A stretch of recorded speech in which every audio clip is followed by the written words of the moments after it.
जीवन धारा की शुरुआत शुद्ध चेतन तत्व से होती है। शुद्ध चेतन तत्व पर हमारे जन्म जन्मांतरों के संस्कार संग्रहित और अंकित है। यही विभिन्न रूपों में अंतर्नोदों, प्रणोदनों, इम्पल्सेस और ड्राइव्स के रूप में हमारे अंतःकरण में, हमारे मन में स्फुरित होते रहते हैं, जो स्वभावतः प्रोबेबिलिस्टिक होते हैं, जो अनेक संभावनाओं के रूप में होते हैं। परंतु जब यह संभावनाएं इस शरीर और शरीर के जगत में, शरीर जो केवल 10 इंद्रियों का संघात मात्र है, उसके माध्यम से गुजरते हैं अर्थात साकार होते हैं, तो वह एक नियत रूप अर्थात डिटर्मिनिस्टिक या रियलिस्टिक रूप ले लेते हैं। बाकी सारी संभावनाएं रिजेक्ट हो जाती हैं, नकार दी जाती हैं, समाप्त हो। इंद्रियों की यह दुनिया, प्रकृति का जगत, बाह्य जगत, जहाँ पर इंद्रियों का संयोग उनके विषयों से होता है, वहाँ पर इच्छा है,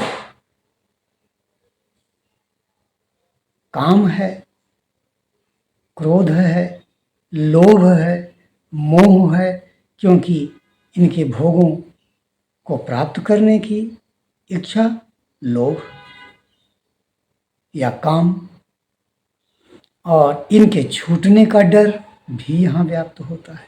ये सारे के सारे सांसारिक गुण केवल इस बाह्य जगत में, इंद्रियों की दुनिया में, शरीर और शारीरिक जगत में ही होता है।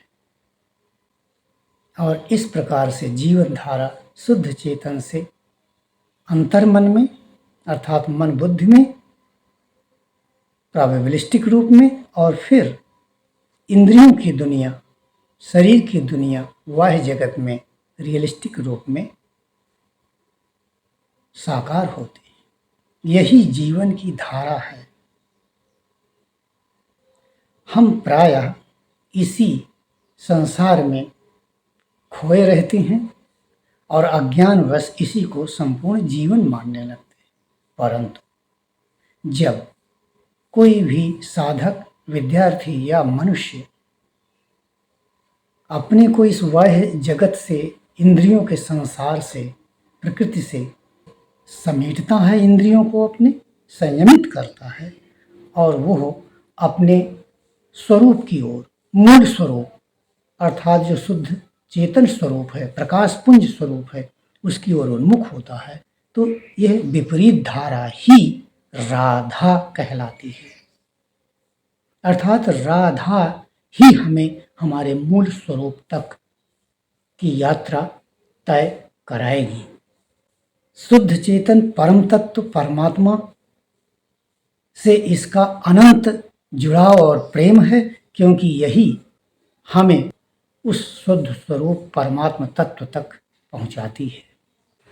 सो जब हम यहाँ से अपने को समेटने लगते हैं, तो ये काम, क्रोध, लोभ, मोह यहाँ पर जो व्याप्त हैं, ये बाधा के रूप में खड़े होते हैं, और ये हमारा मार्ग, आत्मपथ का मार्ग अवरुद्ध करने की कोशिश करते हैं। इनसे हमें युद्ध करना पड़ता है, लड़ना पड़ता है, इनको काटना पड़ता है और इनसे आगे बढ़ना पड़ता है। फिर हम अपने अंतर जगत की दुनिया में, मन बुद्धि की दुनिया में जब आते हैं, तो मन की दुनिया में अनेक प्रकार के द्वंद्व कि नहीं इधर चलना है या इधर चलना है, वह जगत की ओर चलिए, इधर तो केवल प्रोबेबिलिटी है। इस प्रकार के अनेक प्रकार के द्वंद्व, जिसके बेस में यही मात्र केवल होता है कि ये प्रोबेबिलिटी की दुनिया है, उधर रियलिस्टिक दुनिया है, उधर चलना है। इस प्रकार के द्वंद्व का सामना करना पड़ता है। इसके बाद जब बौद्धिक जगत में हम प्रवेश करते हैं, तो वहाँ पर अनेक प्रकार के दूषण, संशय, बौद्धिक कुतर्क और अनेक प्रकार के संकीर्णकारी तत्व हमारा रास्ता आत्मपथ का मार्ग बाधित करने के लिए तैयार बैठे रहते हैं, जो हमें पुनः वास्तविक जगत की ओर ले जाने और घसीटने के लिए तैयार रहते हैं। परंतु उन पर भी जब हम विजय प्राप्त कर लेते हैं तो हम अपने मूल अस्तित्व, जहाँ पर हमारे संस्कारों का अंकन है और संस्कार कैसे बने और कैसे बन सकते हैं, अगर उनमें कोई कमी है तो कैसे वो सुधारे जा सकते हैं, जब इसका भान होने लगता है तो हम अपने संस्कारों को विस्तृत करके शुद्ध चेतन स्वरूप आत्म स्वरूप को प्राप्त करते हैं। और आत्म स्वरूप ये तो परमात्मा स्वरूप है, और इस प्रकार वहाँ पर पाई जाने वाली सभी विभूतियों से विभूषित हो जाते हैं, स्थित हो जाते हैं।